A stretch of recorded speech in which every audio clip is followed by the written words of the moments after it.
But I've always felt, and I always got into the industry for the love of it and knowing, like thinking that we should work together. Yeah, man. It's already a hard enough, like the service industry, it's already a hard enough industry, Right. retail. So why make it harder? We should be working together. And especially because when it comes down to it, technology and everything's changed so much that we're not selling. Like, I'm sure when you first started a band, you were you're making like your mixed CDs, burning the CDs and like selling them for $5 or doing or even just giving them out for free, obviously. And now it's all streaming. So it's such a different kind of industry.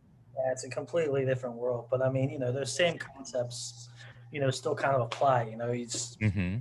get out there and get your stuff out there. And number one, I mean, the reason why we do this is because we love it.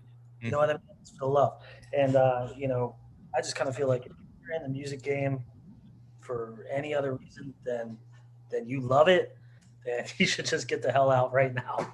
Um, I do think it also comes down to having somewhat of a business sense too, and kind of being well rounded. I yeah, meet so many artists that come to me and they'll say, this is what I want to do for the rest of my life. I love music and we're willing to put in the time.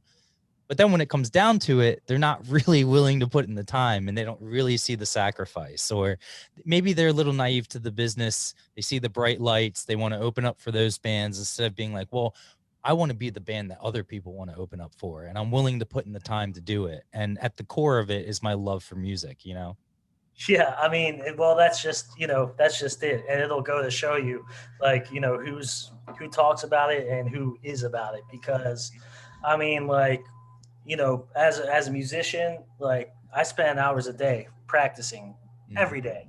Mm-hmm. Got to be able to put that commitment into it. And some people, yeah, some people might not be as willing to sacrifice their social life or whatever they got to like put the time in Yeah. practice and really put the work in. And it all goes back into what I was saying before about that work ethic. I mean, you got to Mm-hmm. have it, be there, and that's step one. But to your point about it being a business, this is also correct. I mean, if you want to make a living out of it, then you have to find a way to make it profitable because at the end of the day, if you're doing something and it's not making you money, it's just a hobby. You know what I'm Yep. saying? So Yeah, for sure.